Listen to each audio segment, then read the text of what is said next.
गावांमध्ये त्या ठिकाणी ऊर्जा निर्मितीचा एक प्रोजेक्ट हातामध्ये घ्यायचा निर्णय केलेला आहे आणि मी सहज जिल्हाधिकाऱ्यांना फोन केला. मला म्हटले या बाबतीतला विषय साहेब जुना आहे. 2022ला तुम्ही आमदार नसताना 2022ला याची मंजुरी झालेली आहे.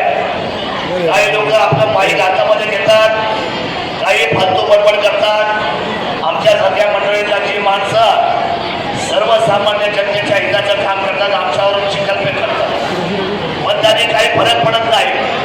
कारण त्याचा अर्थ असा आहे सदैव आदिवासी बांधवांचं संरक्षण करणं आणि तुमच्यासाठी वेळ प्रसंगी आमदारकी सुद्धा पणाला लावणं ही जबाबदारी आमदार शरद सोनवणे राहील. आपल्या कुठल्याही हिताला किंवा आपल्या कुठल्याही संरक्षणाला धक्का लागणार नाही. शेवटी राजकारणासाठी जे लोक वाहत जातात त्यांना समाज माध्यम कळत नाही, समाजाचं हित कळत नाही. परंतु मी आपल्या सदैव बरोबर आहे आणि इथून कालखंडामध्ये मी लवकरच सर्व प्रशासनाला बरोबर घेऊन म्हणजे जिल्हाधिकारी, प्रांत, तहसीलदार 21 तारखेच्या आंतरराष्ट्रीय बैठक गाडकर या ठिकाणी घेतली जाईल. आपल्या सर्व सरपंचांना, आपल्या सर्व पंचायत समिती सभापती साहेब दाबडेताई, आपल्या सर्व लोकप्रतिनिधींना बरोबर घेऊन, सरपंचताई, लाडेताई, आपण सर्वांना बरोबर घेऊन आपण एक चांगली बैठक लावून समजून घेऊया की काय आहे, हे काय चाललंय आणि हे कशासाठी चाललंय हे आपण समजून घेणं गरजेचं आहे. मी पण याच्यामध्ये नौका आहे, मला माझं याच्यामध्ये आज्ञा नाही, मला समजून घेतलं पाहिजे. त्यामुळे आपण सर्व समजून घेऊया आणि ही गोष्टीला मी माझा देखी विरोध नोंदवलेला दत्ता भाऊ, माझा पत्र आहे शासनाला. इथून माझ्या लोकप्रतिनिधींचं पत्र 2022 मधलं मला दाखव. ज्यांनी कोटींची भाषा केली त्यांनी माझ्या आदिवासी समाजाला त्यांच्या विरोधाचं 2022 मधलं पत्र दाखवावं आणि नंतरच राजकारणासाठी खाली उतरावं अशी आमची भावना आहे. मी आज आदिवासी क्रांती दिनाच्या निमित्ताने मनापासूनच्या आपल्या सर्वांना शुभेच्छा व्यक्त करतो.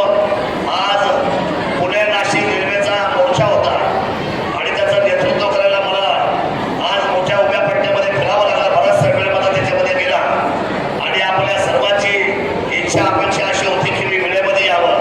प्रयत्न केला, आपल्यापर्यंत पोहोचलो. आपण सदैव एकजुटीच्या दौऱ्यावर या जुन्नर तालुक्याचं सोनं करूया. जोपर्यंत पश्चिम भागातला विकास हा पूर्व पट्ट्याबरोबर समान होत नाही तोपर्यंत माझी आमदारकी शांत राहणार नाही एवढा विश्वास मी आपल्या सर्वांना देतो. आणि लवकरच हा संपूर्ण तुमचा जो रिंग रोड आहे, आता मी सायकलसाठी एक सायकलचा मोठा रोड घेतलेला आहे वरच्या भागामध्ये आणि त्याप्रमाणे सायकलच्या रिंग रोड प्रमाणे आता या ठिकाणावर बेलवाट मार्गे, आपटाळे मार्गे, घाटघर आणि काही घाटघर मार्गे पुन्हा खाली माने डोपर्यंत हा 55 किलोमीटरचा वन स्ट्रोक आतापर्यंतच्या अनेक स्वातंत्र्यापासूनच्या निर्मितीनंतर कधीही सिमेंट कॉन्क्रीटचा वन स्ट्रोक रस्ता झाला नाही. तो करून घ्यायची जबाबदारी माझी आहे. त्याला लवकरात पैसे टाकून एक ऐतिहासिक क्रांतिकारी निर्णय आपण आपल्या उन्नतीसाठी, आपल्या प्रगतीसाठी करू. मी आपल्या सर्वांना आजच्या क्रांतिकाराच्या मनापासून शुभेच्छा व्यक्त करतो. आणि या जेवढ्या शाळा आहेत किती शाळेने सहभाग घेतला आहे? 10 शाळांनी सहभाग घेतला आहे. या प्रत्येक शाळेला आमदार शरद सोनवणेंनी आपल्या सगळ्या या सगळ्या लोकांसाठी प्रत्येकी 5,000